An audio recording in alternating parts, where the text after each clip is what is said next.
ਸਾਰਾ ਦਿਨ 50 ਤੋਂ 100 ਮੈਸੇਜ ਖਾਂਗੜਾ ਮੱਝਾਂ ਮੰਗਣ ਵਾਲਿਆਂ ਦਾ ਹੁੰਦਾ ਹੈ ਜਾਂ ਬੜੇ ਜੇ ਮੈਸੇਜ ਆਉਂਦੇ ਨੇ ਨਾਦਰ ਭਾਈ 2.5-3 ਲੱਖ ਚ ਕੋਈ ਸੱਜਰੀ ਮੱਝ ਚਾਹੀਦੀ ਹੈ। ਤੁਹਾਡੇ ਅੱਗੇ ਰਿਕੁਐਸਟ ਹੈ, ਤਰਲਾ ਹੈ ਮਹੀਨਾ ਤੇ ਨਾ ਹੀ ਖਾਂਗੜਾਂ ਦਾ ਕੰਮ ਕਰਦੇ ਆ, ਨਾ ਕੋਈ 2.5-3 ਲੱਖ ਦੀ ਪਾਗਲ ਦਾ ਪੁੱਤਰ ਸਾਨੂੰ ਮੱਝ ਦਿੰਦਾ ਸੱਜਰੀ ਤੇ ਨਾ ਅਸੀਂ ਉਹ ਵੇਚਨੇ ਆ। ਕਮ ਅਜ਼ ਕਮ ਮੱਝ ਦਾ ਬਜਟ 4.5-5 ਤੋਂ ਸ਼ੁਰੂ ਹੁੰਦਾ ਹੈ। ਜਿਹੜੀਆਂ ਫੁੱਲ ਥੱਕੜ ਮੱਝਾਂ ਨੇ ਉਹਨਾਂ ਦਾ ਤੀਜੇ ਚੌਥੇ ਪੰਜਵੇਂ ਸੂਏ ਵਾਲੀਆਂ 10-11-9 ਕਿਲੋ ਦੁੱਧ ਦੇਣ ਵਾਲੀਆਂ। ਇਸ ਲਈ ਜਿਹੜੇ ਭਰਾ ਰਾਬਤਾ ਕਰਦੇ ਹੋ, ਜਿਸ ਤਰ੍ਹਾਂ ਦਾ ਤੁਹਾਡਾ ਬਜਟ ਹੈ 4.5-5 ਤੋਂ ਸਾਡਾ ਸ਼ੁਰੂ ਹੁੰਦਾ ਕੰਮ। ਉਹ ਵੀ ਹੌਲੀਆਂ ਮੱਝਾਂ ਚੰਗੀਆਂ ਕੋ 10-15-20 ਜਿਸ ਹਿਸਾਬ ਦੀ ਮੱਝ ਤੁਸੀਂ ਲੈਣੀ ਹੋ ਉਸ ਹਿਸਾਬ ਦੇ ਉਹਦੇ ਪੈਸੇ ਹੋਣੇ ਨੇ। ਤੇ ਖਾਂਗੜਾਂ ਦੇ ਬਿਲਕੁਲ ਨਾ ਹੀ ਖਰੀਦਨੇ ਆ। ਇੱਕ ਗੱਲ ਹੋਰ ਦੇਣ ਚ ਰੱਖਿਓ, ਕੋਈ ਚੰਗੀ ਖਾਂਗੜ ਮੱਝ ਬੰਦਾ ਜਿਹੜੀ 20-22 ਦੀ ਮੱਝ ਹੋਏ ਨਾ, ਉਹਨੂੰ ਖਾਂਗੜ ਨੂੰ ਵੇਚਦਾ ਵੀ ਕੋਈ ਨਹੀਂ। ਕਿੱਡੀ ਵੀ ਕਿਸੇ ਨੂੰ ਮਜਬੂਰੀ ਹੋਏ ਨਾ, ਅਗਲਾ ਤਿਆਰ ਕਰਕੇ ਤੇ ਫਿਰ ਵੇਚਦਾ। ਉਹਦੀ ਮੱਝ ਚੰਗੀ ਹੁੰਦੀ ਹੈ। ਜਿੰਨਾ ਮਰਜ਼ੀ ਕੋ ਆਖੇ ਮੇਰੀ 20 ਦਿੰਦੀ ਹੈ, 18 ਦਿੰਦੀ ਹੈ, 18-20 ਸਰੀਆਂ ਮੈਨੂੰ ਅੱਜ ਤੱਕ ਕਿਤੋਂ ਨਹੀਂ ਲੱਭੀਆਂ, ਤੁਹਾਨੂੰ ਲੱਭਦੀਆਂ ਨੇ। ਆਪਣੇ ਸਿਰ ਤੇ ਲੈ ਲਓ, ਲੇਕਿਨ ਮੇਰੇ ਖਿਆਲ ਨਾਲ ਨਹੀਂ ਹੁੰਦਾ। ਇਹ ਦੋ ਝੋਟੀਆਂ ਨੇ ਪਹਿਲਾਂ, ਇਹਦੇ ਪਿੱਛੇ ਕੱਟੀ ਹੈ, ਇਹਦੇ ਪਿੱਛੇ ਕੱਟਾ ਬਲਾਲ। ਇਹ ਝੋਟੀ ਦੇ ਕੋਲ ਇਸ ਟਾਈਮ 13-14 ਕਿਲੋ ਦੁੱਧ, ਤਕਰੀਬਨ 6.5 ਦੇ ਬਜਟ ਦੇ ਵਿੱਚ ਜਿਹੜਾ ਨਾ ਭਰਾਵਾਂ ਦੀ ਇਹਨੂੰ ਬਣਾਵਾਂਗੇ।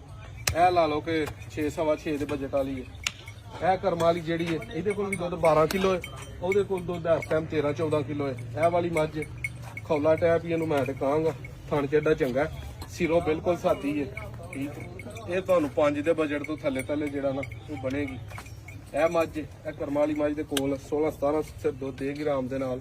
ਇਹ ਵੀ 6 ਦੇ ਬਜਟ ਦੇ ਤੁਹਾਨੂੰ ਬਣੇਗੀ।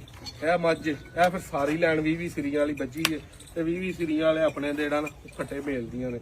ਇਹਨਾਂ ਦੇ ਰੇਟ ਫਿਰ ਦੱਸੀਏ ਨਾ ਵੀਡੀਓ 'ਚ, ਤੇ ਫਿਰ ਇਹਨਾਂ ਨਾਲੋਂ ਵੇਖ ਕੇ ਨਾ ਇੰਜ ਦੀ ਮੱਝ ਵੇਖ ਕੇ 20 ਸਿਰੀ, ਤੇ ਜਿਹਦੀ ਇੰਜ ਦੀ ਹੈ ਨਾ ਖੱਲਾ ਟੈਪ ਆ ਵੇਖੋ ਸਾਹਮਣੇ, ਉਹਨੇ ਵੀ ਫਿਰ ਉਹਨਾਂ ਦਾ ਉਹੀ ਮੰਗਣਾ ਕਿ 15 ਦੀ ਹੈ ਤੇ 12 ਦੀ ਹੈ। ਇਹ ਹੁਣ ਸਾਦੀ ਮੱਝ ਹੈ ਬਿਲਕੁਲ ਹਰ ਲਿਹਾਜ਼ ਦੇ ਨਾਲ। ਜਿਹਨੇ ਦੁੱਧ ਆਰਾਮ ਨਾਲ ਚੋਣਾ ਨਾ ਥੋੜੇ ਪੈਸਿਆਂ ਦੇ ਵਿੱਚ, ਉਹਨੂੰ ਇਹ ਬੜੀ ਸੂਟੇਬਲ ਹੈ। ਇੰਜ ਦੀਆਂ ਮੱਝਾਂ ਜਿਹੜੇ ਭਰਾਵਾਂ ਨੂੰ 20-22 ਸਿਰੀਆਂ ਚਾਹੀਦੀਆਂ ਨੇ, ਉਹ ਰਾਬਤਾ ਕਰਕੇ ਆ ਜਾਇਆ ਕਰੋ। ਇਹ ਘਰ ਦੀ ਆਪਣੀ ਮੱਝ ਹੈ, ਸ਼ਾਨੀ ਘੁੰਮਣ ਵਾਲੀ ਹੈ, ਗੱਭਣ ਵਾਲੇ 20 ਦਿਨ ਕੱਚੀ ਹੈ। ਇਹ ਵੀ ਮੱਝ ਜਿੱਦਣ ਕਿਸੇ ਭਾਈ ਨੂੰ ਦਾਂਗੇ 21-22 ਸਿਰ ਚਵਾ ਕੇ ਦਾਂਗੇ। ਇਹ ਵੱਡੀ ਮੱਝ 12 ਜਦੋਂ ਲਈ ਸੀ ਵੀਡੀਓ ਲਾਈ ਸੀ, ਇਹ ਵੀ ਬੜੀ ਕਮਾਲ ਦੀ ਮੱਝ ਨਿਕਲੀ ਹੈ। ਲਿਬਾਸ ਇਹਦਾ ਵੇਖੋ, ਇਹ ਸਾਡੇ ਡਾਕਟਰ ਫਰਹਾਨ ਸਾਹਿਬ ਨੇ ਉਹਨਾਂ ਨੂੰ ਪਸੰਦ ਕਰਾਈ। ਡਾਕਟਰ ਸਾਹਿਬ ਵੇਖੋ ਜਰਾ ਮੱਝ ਦਾ ਸ਼ੌਕ ਕਰੋ ਤਸੱਲੀ ਦੇ ਨਾਲ, ਕਿ ਪੂਰੇ ਬੰਦੇ ਦੇ ਸਿਰ ਜਿਹੜੀ ਉਹ ਮੱਝ ਹੈ ਕਿ ਉਹ ਉੱਥੇ ਪਿੱਛੇ ਹੋ ਕੇ ਖਲੋ ਕੇ ਵਹਾ, ਇੱਧਰ ਹੋ ਕੇ ਇੱਥੇ ਹੋ ਕੇ ਮੱਝ ਵਹਾ, ਤੇ ਮੱਝ ਨੂੰ ਕੈਸੇ ਲਿਬਾਸ ਅੱਲਾ ਨੇ ਲਾਏ ਨੇ, ਕੈਸਾ ਥਣ ਲਾਇਆ ਪਾ ਵੀ, ਤੇ ਕੱਦ ਕਿੱਡਾ ਕੇ। ਬਾਕੀ ਗੱਬਣਾ ਗੁੱਬਣਾ ਵੀ ਵੱਜੀਆਂ ਨੇ।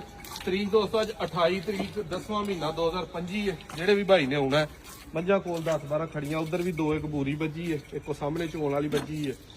ਮੱਝ ਹਰ ਤਰ੍ਹਾਂ ਦੀ ਮਿਲੇਗੀ 5 ਲੱਖ ਤੋਂ